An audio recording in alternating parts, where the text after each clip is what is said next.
Right, coach, you smashed that half-time talk then. You were clear, concise, prepared. You covered everything.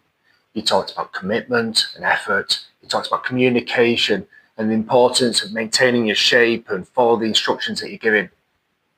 So why did they go out and play exactly as they did in the first half?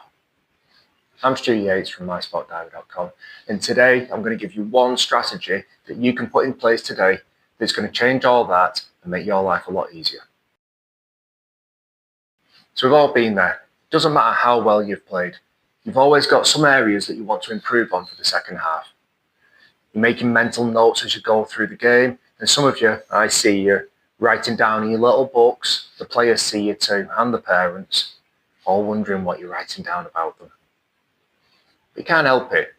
You're looking out there and you see that you want the players to keep the shape, but you want them to take more risks. You want them to try harder, but remain calm. You want them to communicate more, but you want them to stop complaining. Somehow, while you're watching the first half, giving out instructions to your players and solving all those little problems that happen, you manage to write a clear and concise step-by-step plan that's going to address all those problems. You come in and you deliver it to perfection. You are so inspiring that they run out cheering, and there's even a tear in the eye of your assistant coach.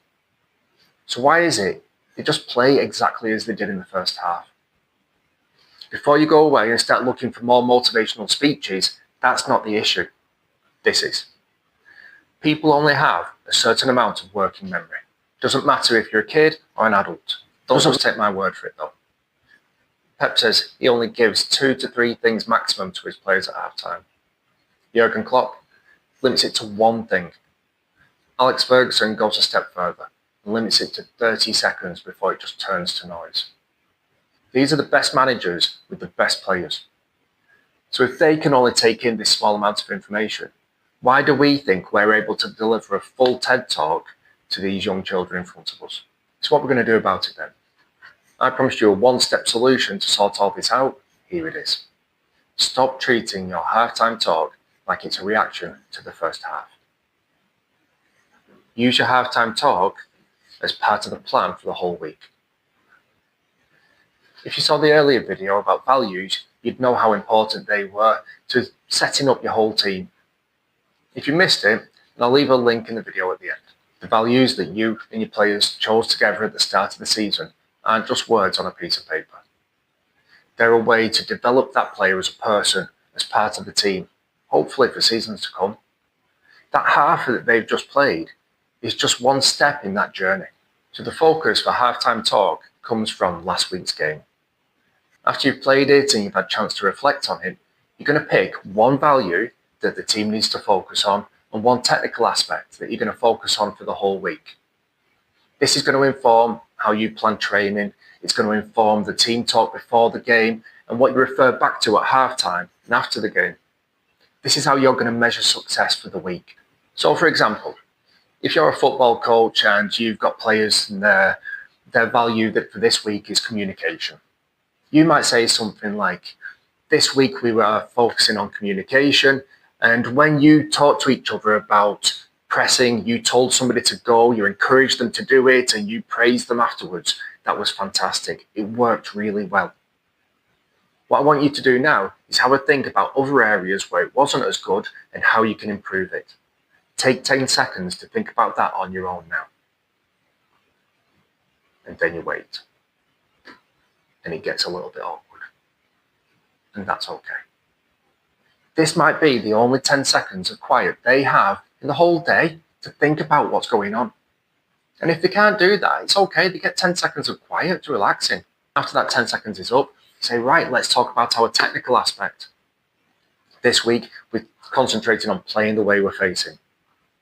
Bobby, when you got the ball up front and you laid it off and then you turned and ran, you got the ball back and we opened them up. It was fantastic then.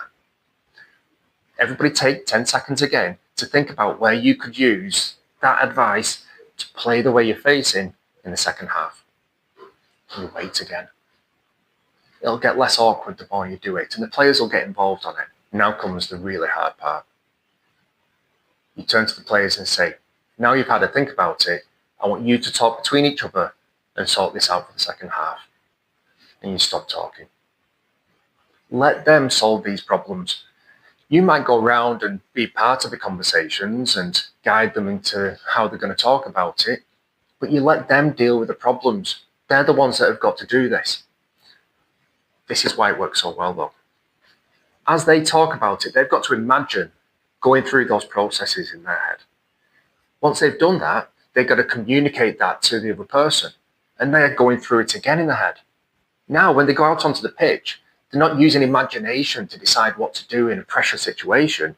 They're using recall. They're remembering what they've already gone through. And this means they can do it better, they can do it faster, and it's a memory they're relying on rather than coming up with something new. Now I get it. Letting go of control can be a little bit scary. When you're watching the game, all you want is your players to play the best they can, to show what they're really capable of. And when you stop talking and let them make the decisions, you're losing some of that control. But here's the trap. You start becoming an Xbox manager, like you're controlling the players like they're in a video game, telling them when to run, when to stop, when to pass a ball and who to. They might play better for that game, but it's not going to help them learn how to play the game better. They can't make decisions for themselves and they can't solve problems. So you have to take a step back. Now, this might mean they don't play as well. You might lose more games. It'll take longer for them to improve. But when they do improve, it'll be theirs and they'll be able to play in different situations with different players and in different systems because they understand the game better. If you found this video useful, there's a link below where I'll send you 30 days of tips that you can use with your team starting straight away. And if you haven't seen the video on coaching values, there's a link on screen now. Good luck this weekend, coach. I'm Stu Yates from mysportdiary.com. See you next time.